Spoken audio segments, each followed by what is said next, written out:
코로나19 집단 감염이 발생한 러시아 국적 냉동화물선 선원 접촉자 163명의 진단검사에서 162명에 대해 음성 판정이 내려졌습니다. 감염 확산을 우려했던 지역사회가 한숨을 돌리는 모양새인데요. 접촉자 수를 놓고 오락가락하는 모습을 보였던 방역당국 간의 협조 체계가 개선돼야 한다는 지적입니다. 이두원 기자가 보도합니다. 부산 감천항에 정박해 있다가 코로나19 확진자가 무더기로 나왔던 러시아 냉동화물선의 접촉자 163명 가운데 162명에 대해 코로나 음성 판정이 내려졌습니다. 국립부산검역소와 부산시는 접촉자 163명에 대한 진단검사를 시행했고 1명을 뺀 모두 음성이 나왔으며 나머지 검사 결과를 기다리고 있다고 밝혔습니다. 현재까지로선 감염 확산 개연성이 낮은 상황이지만 이번 사태로 드러난 문제점은 개선이 필요해 보입니다. 우선 부산검역소의 인력과 장비가 충분치 않아 언제든지 앞으로도 항만 검역에 문제가 일어날 수 있습니다. 중앙정부에 건의했던 부분들은 가급적 성선 검역을 좀 더 강화시켜 주기를 요청하였습니다만 현재 지금 부산 한 검역소의 인력의 문제 때문에 이런 부분들이 굉장히 어려움에 처한 것 같습니다. 또 접촉자 수가 오락가락하는 등 집계가 제대로 이루어지지 않는 부분도 문제입니다. 당초 150명대의 접촉자가 211명이라고 했다가 164명으로 수정했고 다시 163명으로 줄인 겁니다. 중앙의 질병관리본부와 지방의 이제 부산시 같은 경우에 이런 여러 가지 방역에 문제가 생겼을 때 업무를 하는 데 있어서 긴밀한 협조를 하는 부분에서 문제점이 있는 부분이 없는지 그리고 개선할 부분이 없는지 서로가 논의하고 검사 대상 접촉자들은 음성 판정을 받았더라도 전원 2주간 격리 조치됩니다. 러시아 선박에서 음성 판정을 받은 선원들은 하선을 금지당한 채 선내에 대기 중이어서 항만 당국이 예의주시하고 있습니다. MBC 뉴스 이두원입니다.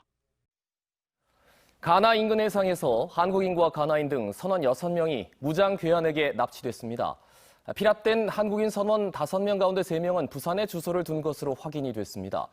부산에 위치한 선원 송출 회사, 침통한 분위기 속에 상황 파악에 나섰고 외교부도 사태 수습에 나섰습니다. 보도에 김윤아 기자입니다. 서부 아프리카 베냉 앞바다 해상에서 한국인 선원 등 6명이 괴한에 납치된 건 현지 시각으로 24일 오후 2시 10분쯤입니다. 994톤급 파노피 프론티어호는 한국인 5명과 가나인 25명 등 30명을 태우고 참치 조업을 하던 중이었습니다. 피랍 당시를 알려주는 상황 보고서입니다. 현지 시각으로 오후 2시 9분, 인근 선박으로부터 해적선 2척이 접근한다는 신고가 접수됐고 2시 21분, 해적이 따라오고 있어 도주하고 있다는 일항사의 다급한 문자를 마지막으로 연락이 끊겼습니다. 최초 신고로부터 1시간 반 뒤인 3시 40분, 6명이 피랍된 사실이 확인됐습니다. 당시 총을 든 괴한 여러 명이 스피드보트를 타고 배를 공격했고 이후 나이지리아 해역인 동쪽으로 달아난 것으로 알려졌습니다. 피랍 선원은 한국인 5명과 가나인 1명으로 한국인들은 선장과 기관장, 일항사 등 모두 간부급 선원들입니다. 선박이 납치된 것 같다. 지금 선박하고는 연락이 안 된다. 그다음에 그쪽에 우리 선원이 카톡으로 납치범 선박 우측이 우리 선박으로 접근한다. 우리는 지금 도망을 가고 있다. 그까지만 하다가 이제 끊겼습니다. 부산에 있는 이곳 송출 회사는 침통한 분위기 속에 현지 상황 파악과 대책 마련에 분주한 모습입니다.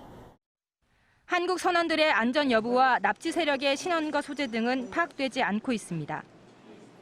납치인들이 보통 회사로 연락을 보통 옵니다. 오기 때문에 그때까지 당분간 기다리고 있는 그런 상황입니다. 현지에서 어떻게 상황이 벌어지는지 그거는 수시로 속보를 신경을 써가지고 좀 가족들하고 전부 다 연락을 드리고 이렇게 할 예정입니다. 외교부는 재외국민보호대책본부를 구성하고 현지 당국과의 공조를 통해 상황 파악과 선원 구조 등에 나섰습니다. MBC 뉴스 김윤아입니다. 다음은 오늘 아침 신문 읽기입니다. 먼저 국제신문 보시겠습니다. 부산시가 가덕신공항 불가론을 반박할 새 대안으로 가덕신공항의 동서방향 활주로를 20도 변경하는 제3의 안을 마련했다는 내용을 일면에서 다루고 있습니다. 이는 국토교통부가 앞서 가덕신공항 불가 논리로 지적한 수심과 공사 비용, 공역 중첩 등을 피하기 위한 대안 중의 하나라고 하는데요. 활주로 방향을 20도 틀었을 경우 해상 매립 면적이 대폭 줄어들어 공사비가 크게 절감되고 부산항 신항을 오가는 선박과의 충돌 가능성도 크게 낮춘다는 분석입니다. 다음은 사면 기사입니다. 코로나19 사태로 부산의 인기 관광지가 바뀌고 있다는 소식인데요. 모바일 통신을 활용한 유동인구 데이터 분석 결과 지난 5월 말 서구 암남동과 기장군 기장읍은 이동량이 가장 크게 증가했고 사람이 많이 붐볐던 감천동과 남포동, 해운대와 광안리해수욕장 주변은 이동량이 줄었다고 합니다. 이는 코로나19 이후 사람 간의 접촉 가능성이 높은 곳보다는 한산한 외곽의 해수욕장을 찾는 움직임이 많기 때문이라고 하는군요. 다음은 부산일보입니다. 신세계가 코로나19 이후 유통환경 변화를 이유로 센텀시티 C부지 개발 계획을 전면 재검토하고 나섰다는 내용을 일면에 실었습니다. 이에 따라 신세계가 부산의 금싸라기 땅을 10년 넘게 방치해 지역 발전을 외면한다는 비판과 함께 도심 공항 터미널 설치도 불투명해지면서 해당 부지에 대한 논란이 재점화됐다고 하는데요. 게다가 부산시가 개발을 독려할 제도적 장치를 갖고 있지 않아 신세계 측이 개발을 무한정 미루더라도 관여할 수 없는 형편이라고 합니다. 마지막 8면 기사 보시겠습니다. 코로나19 확산으로 개원이 늦어진 유치원이 수업 일수를 맞추느라 한여름 찜통 교실로 등원해야 할 판이라는 소식입니다. 이달 초 교육부 장관의 수업 일수 감축 검토 지시가 있었지만 교육당국이 어떤 지침도 내려주지 않아 일선 교사들의 반발이 이어지고 있다고 합니다. 이는 온라인 계약을 통해 수업 일수를 확보한 초중고와 달리 유치원은 온라인 수업이 어렵다는 이유로 수업 일수를 확보하지 못했기 때문이라고 하는군요. 지금까지 아침신문 살펴봤습니다. 오늘은 날이 부쩍 더 덥게 느껴지겠습니다. 기온이 오르는 데다 대기마저 습해서 더위 불쾌감이 심하겠는데요. 한낮에 부산은 28도, 양산은 31도까지 오르겠습니다. 오늘부터 주말 사이 정체전선이 남하면서 장맛비가 잠시 소강 상태에 들겠습니다. 구름 사이로 햇살이 비추며 낮에는 덥겠고요. 다음 주 월요일에 다시 비가 내릴 전망입니다. 현재 위성 영상 보시면 중부 곳곳으로 비가 오고 있고요. 남부지방을 중심으로는 비는 내리지 않고 있지만 안개가 짙게 끼어 있습니다. 오늘 낮 동안 부산은 구름만 많이 끼겠고요. 공기질은 대체로 청정하겠습니다. 이어서 자세한 지역별 기온 살펴보겠습니다. 오늘 아침 기온은 대부분 지역이 20도를 웃돌고 있습니다. 낮부터는 날이 더워져서 가벼운 옷차림 하셔야겠습니다. 한낮에 부산 28도, 양산 31도, 거제와 남해가 29도로 어제보다 3도에서 7도가량 높겠고요. 습도가 높아서 체감온도는 실제 기온보다 더 높겠습니다. 내일까지 남해와 동해상에는 안개가 끼는 곳이 있겠습니다. 물결은 동해남부 먼바다에서 최고 2m까지 비교적 낮게 일겠습니다. 다음 주 월요일과 화요일에는 다시 비가 내리겠고요. 당분간 아침과 저녁으로는 선선하겠지만 낮에는 26도를 웃돌며 더울 전망입니다. 날씨였습니다.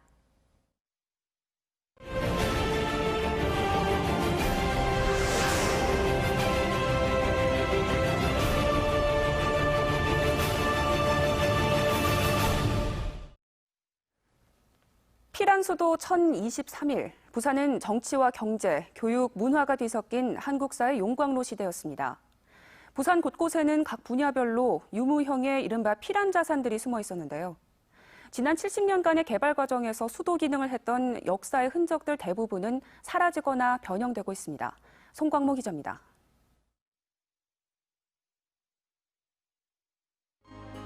(1950년 8월 18일) 북한군의 공격에 낙동강 이남, 부산까지 밀려온 전국의 피란민들. 잠잘 곳만 있다면 산자락 어디든 판자 하나에 지친 몸을 맡겼습니다. 한국전쟁 70년이 지난 현재, 당시 피란민의 삶은 삼복도로라는 이름으로 남아 있습니다. 당시의 거주지를 중심으로 그대로 길이 뚫리면서 현재 이 고불고불한 삼복도로의 모습이 갖춰지게 됐습니다.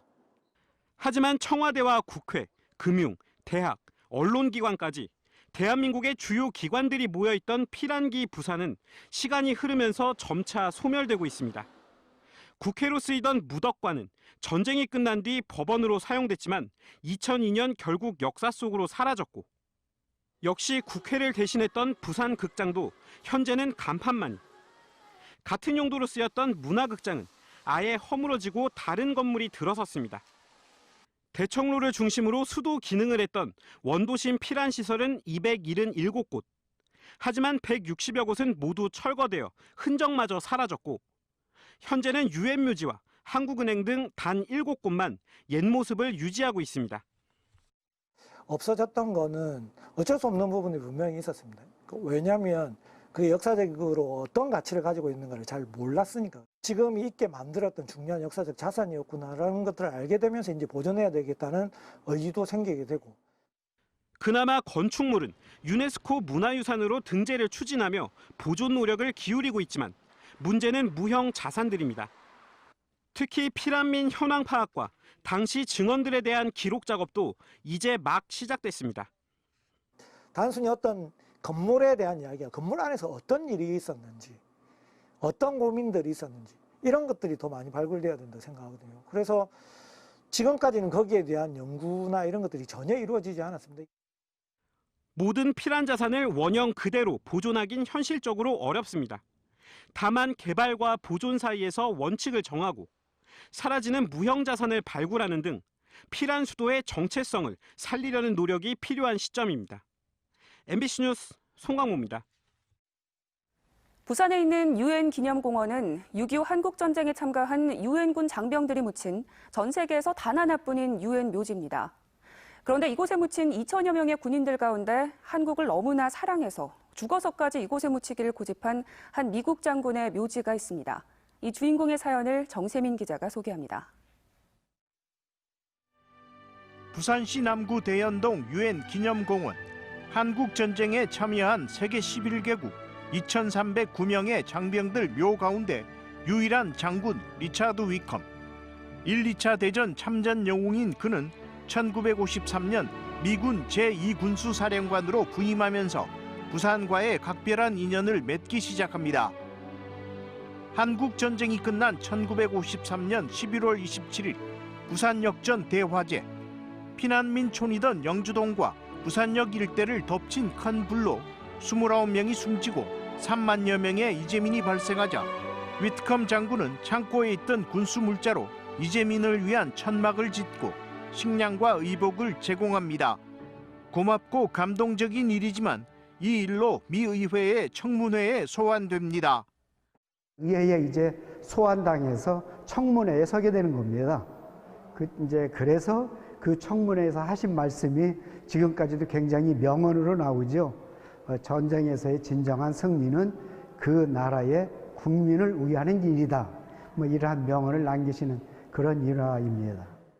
이듬해인 1954년에는 부산대 윤인구 초대 총장으로부터 대학 건물을 지을 부지와 돈이 없다는 얘기를 듣고 이승만 대통령과 당시 미 8군 사령관 테일러 대장을 설득해 지금의 부산대 부지인 장전동 일대 50만 평의 땅과 건축 비용 25만 불을 받아옵니다. 지금 현재 장전동 부지에 해당되는 50만 평과 그다음에 대학 건설 자금의 상당한 부분들 그리고 미군 물자, 미군 공병들 투입해서 캠퍼스 부지도 또 닦아주고 온천장에서 가는 도로도 다 닦아주고 또 현대식 의료시설의 필요성을 절감하고 부대원들과 병원 기금 모금 운동을 벌여 지금의 메리놀 병원과 성분도 병원 등의 설립에도 기여하게 됩니다. 수많은 전쟁 고아들을 위해 보육원과 고아원을 지원하며 퇴임 이후에도 부인 한묘숙 여사와 함께 한국의 재건을 위해 헌신했습니다.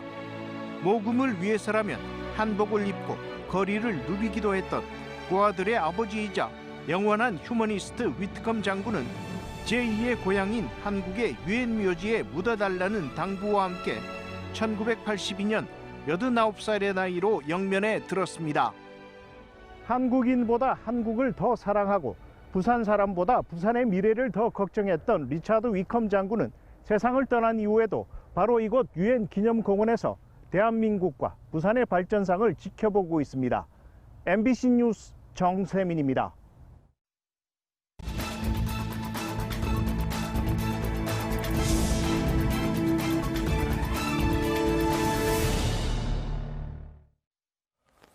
부부싸움 중 아내를 살해한 80대 남편이 국민참여재판에서 징역 12년을 선고받았습니다. 부산지법 형사 5부는 올해 1월 부산 자택에서 부부싸움 도중 아내를 살해한 혐의로 재판에 넘겨진 82살 A씨에게 징역 12년을 선고했습니다. A씨 측은 아내와 평소 돈 문제로 다퉜고 딸에게 지속적으로 폭행을 당하는 등 피해자에게 귀책 사유가 있는 이른바 참착 동기살인을 주장했습니다. 그러나 배심원들은 A씨가 딸에게 폭행을 당했다고 인정할 자료가 없고 오랫동안 아내를 가해했다는 자녀들의 증언에 따라 A씨의 주장을 받아들이지 않았습니다. 어제 오후 2시 50분쯤 영도구 복례동 내리막길에서 4.5톤 정화조 차량이 뒤로 미끄러지면서 건물 일부와 철제 가로등을 들이받았지만 다행히 인명피해는 없었습니다. 경찰은 갑자기 쏟아져 내린 비로 인해 차량 바퀴에 설치해둔 고인목이 떨어져 나가면서 미끄러짐 사고가 난 것으로 보고 정확한 경위를 조사하고 있습니다.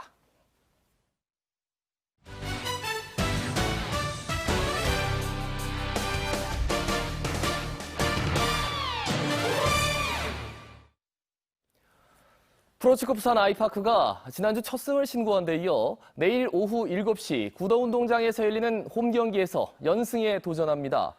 5년 만에 K리그 1 복귀 첫 승을 따내면서 부산은 순위를 10위로 끌어올렸고 내일 경기 상대인 성남FC까지 잡으면 다시 한번 순위를 끌어올릴 수가 있습니다. 특히 부산은 그동안 홈 경기에서 좋은 경기력을 보여준 바 있어 연승 여부에 팬들의 관심이 쏠리고 있습니다. 코로나19로 위축된 소비 심리 회복을 위한 부산 브랜드 페스타가 오늘부터 다음 달 12일까지 펼쳐집니다. 본행사인 2020 대한민국 동행세일인 부산은 내일부터 사흘간 해운대 백스코에서 중소기업 60개사가 12개 무인 홍보 부스를 마련해 자사 제품들을 홍보합니다. 백스코 외에도 전통시장, 영화의 전당 등 부산시 전역 48곳에서 오프라인 할인 행사가 개최됩니다. 시티투어 탑승권과 지역 내 관광지 할인 프로모션도 이 기간 함께 진행됩니다. 제조업과 서비스업의 동반부진으로 부울경 지역 4, 5월 경기가 지난 1분기보다 나빠진 것으로 나타났습니다. 한국은행 부울경 본부에 따르면 제조업 생산의 경우 자동차와 부품 기계 장비 등이 감소했고 서비스업 생산은 숙박, 음식점업, 부동산업의 감소로 다소 부진했습니다. 다만 4, 5월 수요 부문은 코로나19의 확산세 둔화와 정부, 지자체 소비 활성화 정책에 따른 소비 심리 개선으로 전분기보다 소폭 증가했습니다. 동남권 4, 5월 취업자 수는 1년 전보다 월 평균 11만 명 줄었습니다. 코로나19의 대유행으로 전 세계 해상 교역량이 크게 줄어든 가운데 부산항의 컨테이너 물동량 순위가 2달간 세계 4위를 기록했습니다. 부산항만공사는 올해 5월까지 누계 물동량이 컨테이너 20피트짜리 기준 900만 개로 지난해 같은 기간 대비 1.5% 감소하는 데 그쳐 지난 4월에 비해 세계 4위를 유지했다고 밝혔습니다. 컨테이너 물동량 가운데 우리나라 수출입량은 411만 8천여 개로 4.9% 감소했지만 부산항에서 배를 바꿔 다른 나라로 가는 환적 물동량은 488만 1천여 개로 1.5% 늘었습니다. 해운대와 광안리 등 부산 해변가를 중심으로 최고급 시설과 고객 맞춤 서비스를 제공하는 고급 주거시설 분양이 잇따르고 있습니다. 지난해 11월 입주를 시작한 LCT를 시작으로 지난달 남구 용호동에 이어 이번에는 해운대구 우동에 280여 세대 규모의 레지던스형 주거시설이 분양되면서 관심을 모으고 있습니다. 이 밖에 광안리 해변과 맞닿은 밀락동 일대에도 최근 주거시설 개발이 진행되는 등 이른바 비치 주거벨트를 중심으로 한 부동산 개발이 잇따르고 있습니다. 부산시가 코로나19 확산을 막기 위해 바다축제와 록페스티벌을 취소하기로 했습니다. 부산 바다축제는 8월 1일부터 5일까지 열릴 예정이었으며 다음 달 열릴 예정이었던 부산 국제 록페스티벌은 9월로 한 차례 연기됐다가 코로나19 집단 감염 차단을 위해 결국 취소됐습니다. 정부가 행사 시 구호나 노래 부르기 등 침방울이 튀는 행위를 자제하도록 했다며 부산 문화관광축제 조직위원회와 논의한 끝에 이 같은 결정을 내렸다고 시는 밝혔습니다. 오늘은 날이 부쩍 더 덥게 느껴지겠습니다. 기온이 오르는 데다 대기마저 습해서 더위 불쾌감이 심하겠는데요. 한낮에 부산은 28도, 양산은 31도까지 오르겠습니다. 오늘부터 주말 사이 정체전선이 남하면서 장맛비가 잠시 소강 상태에 들겠습니다. 구름 사이로 햇살이 비추며 낮에는 덥겠고요. 다음 주 월요일에 다시 비가 내릴 전망입니다. 현재 위성 영상 보시면 중부 곳곳으로 비가 오고 있고요. 남부지방을 중심으로는 비는 내리지 않고 있지만 안개가 짙게 끼어 있습니다. 오늘 낮 동안 부산은 구름만 많이 끼겠고요. 공기질은 대체로 청정하겠습니다. 이어서 자세한 지역별 기온 살펴보겠습니다. 오늘 아침 기온은 대부분 지역이 20도를 웃돌고 있습니다. 낮부터는 날이 더워져서 가벼운 옷차림 하셔야겠습니다. 한낮에 부산 28도, 양산 31도, 거제와 남해가 29도로 어제보다 3도에서 7도가량 높겠고요. 습도가 높아서 체감온도는 실제 기온보다 더 높겠습니다. 내일까지 남해와 동해상에는 안개가 끼는 곳이 있겠습니다. 물결은 동해남부 먼바다에서 최고 2m까지 비교적 낮게 일겠습니다. 다음 주 월요일과 화요일에는 다시 비가 내리겠고요. 당분간 아침과 저녁으로는 선선하겠지만 낮에는 26도를 웃돌며 더울 전망입니다. 날씨였습니다.